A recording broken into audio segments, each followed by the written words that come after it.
Up until the 90s, not a lot of markets outside Austria had Grüner Veltliner. Now, any self-respecting restaurant, bar, wine shop should have a few Grüner Veltliners on the list. It is the signature grapevine of Austria. 1 in every 3 vines planted in the country are Grüner Veltliner. There's about 15,000 hectares of vineyards. If you want to figure out that in acres, just multiply that by 2.5. Generally, the best examples come from the appellations of Wachau, Kamptal, and Kremstal, which are right next to each other. Although you'll see it grown throughout Lower Austria, in the south in Steiermark and South Styria, you'll see more Sauvignon Blanc than Grüner Veltliner planted. I used to think of it as a great alternative to Sauvignon Blanc. It's crispy, it's zesty, it's not as obnoxious as Sauvignon Blanc can get sometimes.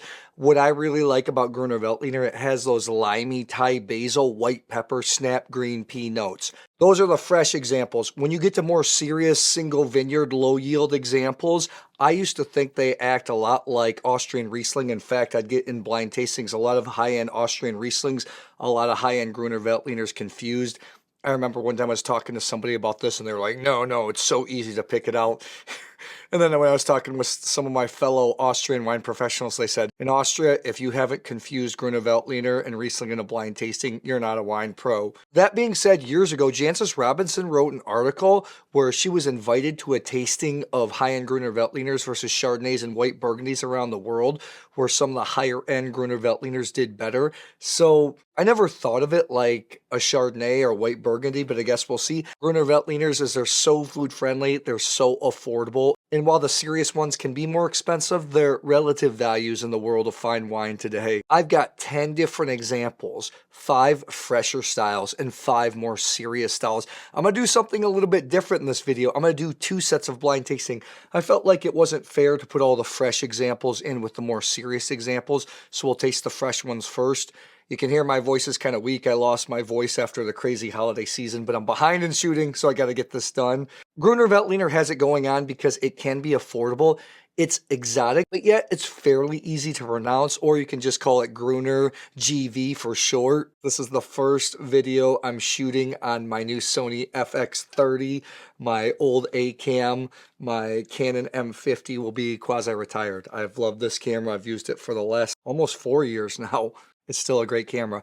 All right, let's get tasting. Austrian wines tasting out of an Austrian glass. I have the Zalto Universal Glass. I think this is great for Riesling, so it should be good for Grüner Veltliner as well.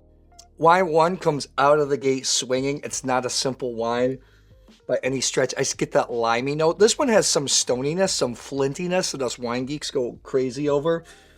Some grassy type notes. Lime, you get some of those kiwi fruits sometimes that Sauvignon Blanc can give off, but I like the stoniness. It's not too peppery. Let's see how it's like on the palate. This is excellent, well made. This is just a stereotypical example of what GV can bring to the table. There is a touch of spiciness on the palate, which I really like. Man, GV will crush with things like Thai basil. I think it handles spice well even. It's just a super well-made example. Let's go into 2. Good start. 2 is a little bit grassier than 1. The grass takes over where 1, the fruit and the flintiness took over. I get some grass. I get some lemon curd type flavors. A little bit of rocks. It's not as minerally as 1. It's really quite grassy. This is grassy, peppy. I really, really like it. It's a little simpler than wine 1. However, I think that this is, wine is all a comparison game. If you had number 2 by yourself, you might think it's the greatest wine in the world, but I have a little bit of contrast. That's why if you want to learn about wines, I recommend you bind a few bottles and then taste them next to each other. Let's move on to 3. Ooh, 3 has a little bit of a development. I don't know if I have any. There's just like a touch of petrol. There's some white flower notes. Now, this is an example where I might confuse with Riesling. Get some apple blossom notes. A little bit of lime, lemon. I think more lemon than lime. This really does smell like Riesling. Austrian Rieslings sometimes are a little easier for people to digest than German Rieslings because they're a little rounder, a little fuller. They're not as sharp as German Rieslings. 3 is bringing a lot of complexity to the table. I wonder what the price is. Then again, do I like Grüner Veltliner or do I like Riesling? Whatever. It's very good. Let's move on to 4. 4 brings more fruit. 1 was flintiest, 2 was grassiest, 3 was Riesling-esque. 4 Definitely more fruit. The lime, kiwi, I get a little bit of baked apple type notes. I get like a touch of white pepper, not super flinty. For me, this is starter GV. This is what you want to introduce somebody to that's never tried the variety before. It's round, it's fruity. A lot of people confuse, it's a dry wine. A lot of people confuse fruit flavors with dryness. Dryness is all about the sugars and the grapes being fermented, so there's no more residual sugar left. That means it's a dry wine. Man, I think that this is a great buy. I hope it's super affordable because I think it's something that is worth seeking out. Austrian wines are not super well distributed yet, which is a shame. Austrian, the value for money is just insane. Wine Austria is like the model when it comes to wine marketing boards throughout Europe, for example. They're just great. They had to reinvent themselves. There was a little bit of a scandal where people were adding some things that are like antifreeze to some of the sweet wines to give them more sweetness. That ruined Austrian's wine reputation.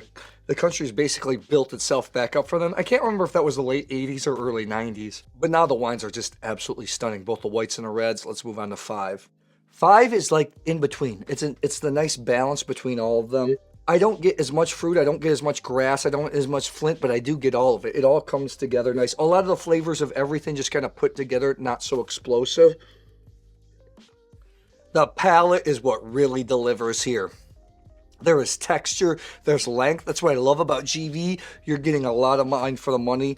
They're not just simple, fresh wines, although you can drink them simple. They can be porch pounders, but there are complexity. That's what this one brings to the table. I actually think that's a stellar example. All right, let's reveal the first set here. These are all screw top. I poured them into these yellow cups and then had somebody mix them up for me while I wasn't looking. Again, I'll go in descending order to my top score. Let's start with number 2. I thought it was gracious. I thought it was peppy. I thought it was a nice example of what GV should be. I gave it 89 points. I wanted a little more length on the back end. But again, this is a comparison game. I think this is an exceptional wine. And if you can seek it out, good example of what GV can bring to the table. 89 points. Wine number 2. This is Paul Gidider. That's the name of the producer in Wagram, which is right next to the little triad of Wachau, Kamto, and Kremstal. Not as famous. This is the Ried Schlossberg Grüner Veltliner 2023. This is a single vineyard wine. This comes in around $22 in the USA. Again, it's in a Burgundy bottle. Surprised it's not made more Burgundian.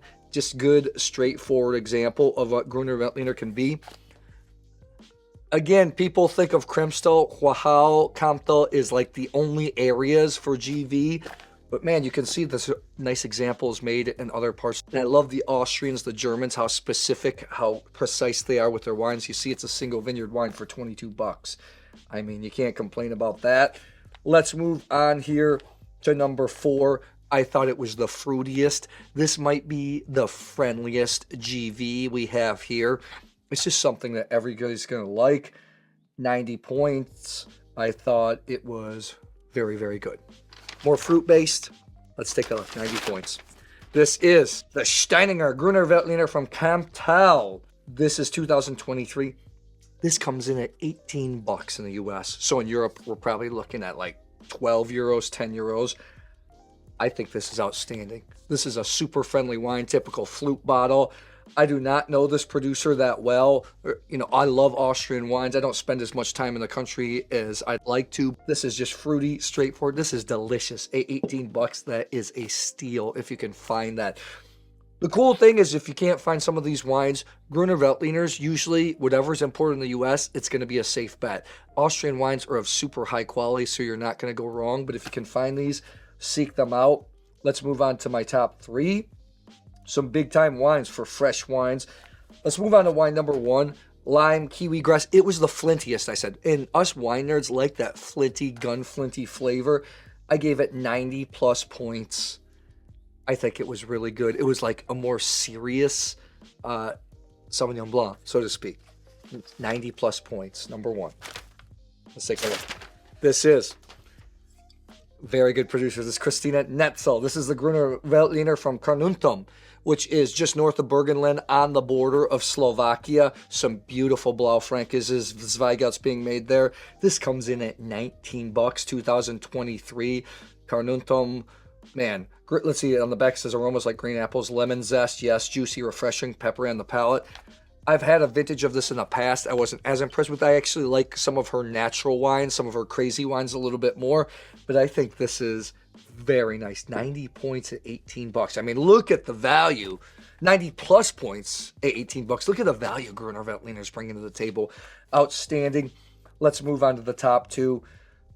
Number 3, I thought was Riesling-esque.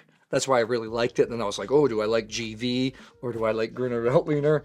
I don't care because it was awesome. It had a little bit of development, that petrol note. 91 points. I thought it was very good for my number 3. This is a producer that you can find out there. This is the Domane Wachau Grüner Veltliner Federspiel. This is the Ried Liebenberg single vineyard wine. Comes in at 29 bucks, 2023. Domane Wachau is one of, or I don't know if in Austrian, if I'm pronouncing it right, is it Wachau or Wachau? Regardless, one of the great cooperatives in the world. I love that they still keep the traditions alive with single vineyard wines. They make some serious wines. I mean, this was serious at 29 bucks. To me, it's like Riesling. I thought that was very good. Edging it out is wine number 5, 91 plus points. It was just balanced. I thought it was outstanding, delicious. Everything I want Grüner Veltliner to be, and just in a nice package. 91 plus points for a fresh style wine. And this is one of the icons as well. This is the Weingut Brundlmayer Campbell Grüner Veltliner Terrassen 2023. This comes in at 27 bucks. Cool thing, look at these wines.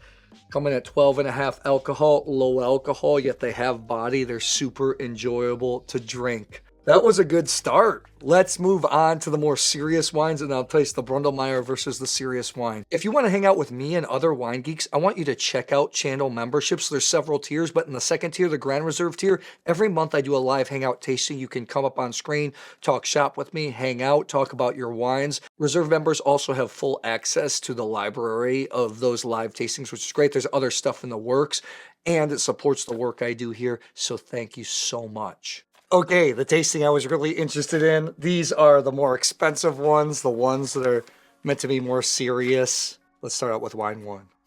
I love drinking these serious GVs. They're not cheap, but they're awesome.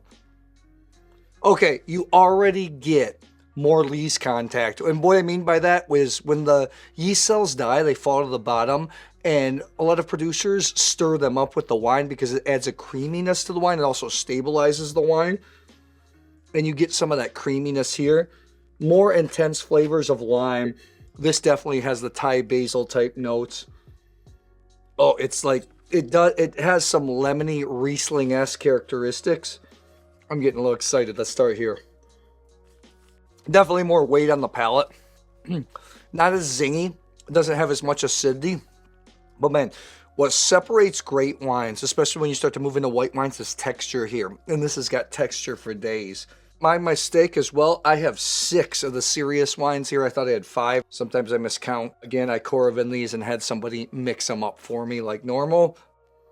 2 smells like Riesling. It's got like this lemony apple type flavor, apple blossom. I mean, reading that Jancis Robinson article, obviously much more well-versed in wine than I am. Have been in the industry a long time. She's an MW.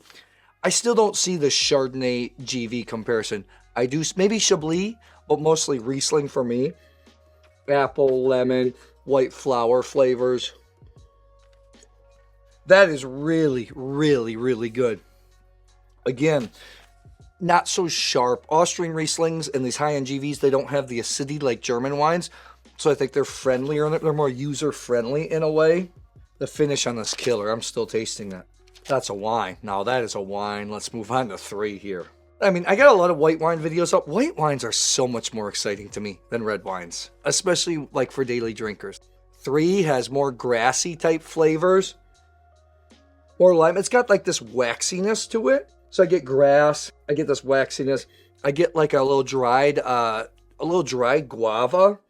Just a touch of like a lemon curd. Oh man.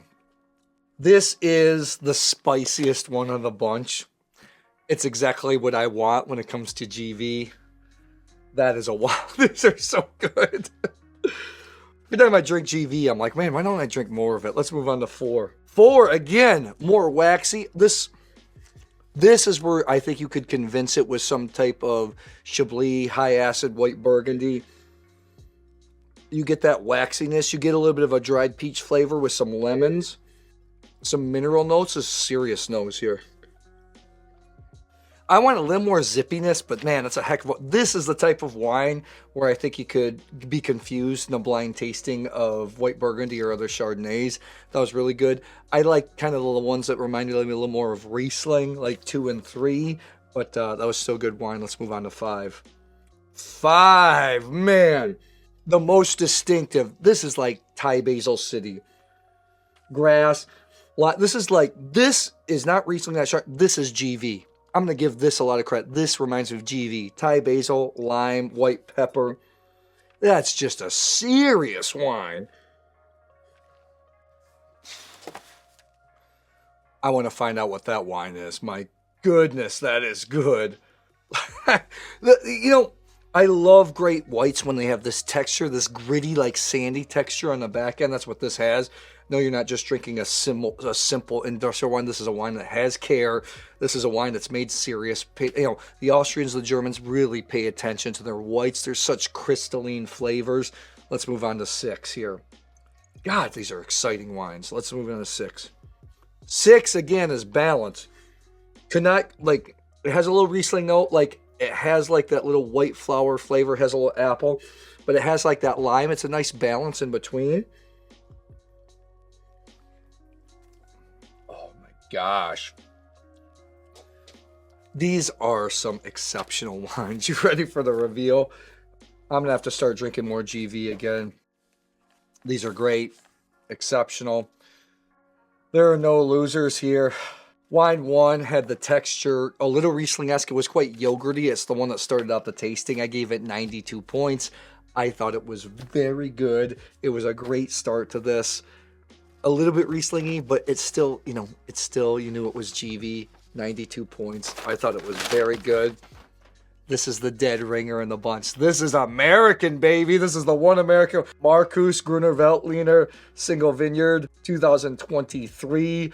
Experimental from Lodi, California. This comes in, I think, around $30-35. This is my one ringer in the group. I wanted to see how this did. It showed really exceptional. Super nice. You can find, you don't see GV. I see some of it in Croatia. I see some of it in Hungary, a little bit in Slovenia, planted around the world, Australia, America. There might be some in Canada, which I'll be in Canada next week, so maybe I'll see if I can find any. But for the most part, it's an Austrian grape. Markus is one of these producers in Lodi. Lodi is known in the past in the Central Valley for producing kind of bulk, cheap wine. But not anymore, man. There's some serious producers like this guy, Swiss-born, making wine in Lodi, California. Very good stuff. I never had that wine before, so really nice. Let's move on to number 4. It was the one that was the most white Burgundy-esque, or just Chardonnay-esque, because that waxy tone had more kind of peachy flavors than lime and lemon notes. I gave it 92 plus points. Now, this is the one wine where Jancis, yes, I can see that in some type of blind tasting. 92 plus points. I thought it was exceptional. What do we have here? This is a great producer. One of the best. Schloss, Gobelsburg. This is the Ried Steinsetz from Campbell, 2022. This comes in at $35. So, it's got some development on it. So I totally see now. With a little bit of time, this is what we get. Very good. Schloss, Gobelsburg, even their basic GV, which you've seen on the channel before, it's like $17, is exceptional. You step up. It's one of the oldest estates in Austria. I think this is exceptional. Very good stuff. Very good. Okay, the rest of the wines here, man, we're getting into some serious wines. Number 3 has some development as well as number 4. It had lemon curd and it was spicy. It was the first GV I was tasting. I was like, man, this is, what I want. It's spicy. 93 points. I thought this was exceptional. 93 points. Let's take a look here. What do we got here? Another single vineyard from Schloss, Gobelsburg. This is the Ried Renner. So this is the Erstelager Campbell 2021. Again, these two I think are the oldest, have development. This comes in at $57. Again, both of these from Comto, a region that's famous for GV and Riesling for that matter. I think, look, man, don't like these are, I know they're pricey, but man, these wines are good. I liked it slightly more than this one. It was good. The cool thing is this is an Urstelage. This is just a single vineyard. Urstelage is a premier cru in the German language. And I like in Austria and Germany, they really do a good job of making sure when you step up the peaks in terms of house wine versus village wine versus premier cru. Now Austria soon will have the Grosse Lager, the Grand Cru wines like Germany. Every step of the way, the producers make sure the wines are better as we saw here. Let me move some of this in here so we can see everything here.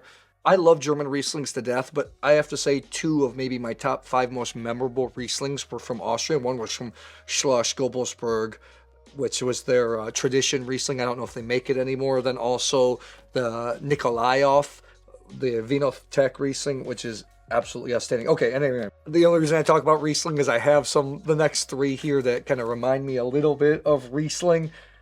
Let's go on to number 6. I think it was like the nice balance of just Riesling and Grüner Veltliner. Balance between Riesling and GV, because it had the liminess, had the appleness, the lemonness, the apple blossom type flavors, 93 plus points. I thought it was exceptional. And look here, another beauty from Domane Wachau. This is the Grüner Veltliner Smaragd. This is the Ried Kellerberg 2022. This comes in at $49, so it's not a cheap wine. When you see Smaragd, that's the ripest level of Grüner Veltliners and Rieslings in the Wachau area. Smaragd means it's the measure of the sweetness of the grapes when they pick them. So that means the wines are going to be bigger, richer, higher in alcohol, although 13.5, it's not huge by any stretch. Again, great cooperative, making precise, delicious wines. I thought that was exceptional. Okay, number 2, apple, white flower, Riesling-esque. I mean, this got me all going all the way because it was just pure Riesling. 94 points. Just reminded me of Riesling a lot. I know it's GV. It's one of those where I'd get confused. 94 points. We've got the Weingut Brundlmayer. This is the Lagenloiser, Alte Reben, Old Vines, Grüner Veltliner from Comto 2023. This comes in at $59. Made in kind of a burgundy bottle, but again, reminds me of Riesling. Awesome wine. Really super, super good. But the top wine here is the one I gave it credit because it didn't resemble Chardonnay or Riesling to me. It was GV all the way. Limey, spicy, peppery. Give me Thai basil. Give me a mango salad. 94 plus points. I might even go higher than that. I thought it was exceptional. And look what we got here. We got the Laurinz V Charming Grüner Veltliner Comto Reserve 2021, $34. So not the most expensive of the bunch. I saw this. This was on display at the Wine Spectator New York Experience back in October. It's the only wine I didn't taste at the show because I know I'd be tasting it here. And that was surprising. I had never had that wine before, although I've seen it many times. Exceptional. Let's taste the difference between my 2 favorites here. Let's taste that one more time here again. Man, it's powerful, man. It's just really powerful. Grassy. This is just, it's super good. It's got weight, richness. It's spicy. That's GV all the way. Let's compare it to the Brundlmayer, which I also like the most of the fresh wines. Brundlmayer, this fresher smell, doesn't have as much weight, smells crisper, more crispy, zingy, but you definitely feel like when you step into the more serious wines, there's more weight. That's what I prefer. So tell me, do you like Grüner Veltliner? Have you done tastings like this before? Do you think high-end Grüner Veltliner resembles more Riesling or Chardonnay White Burgundy? I'd love to hear in your comments below. This is a geeky episode, so thanks for sticking around.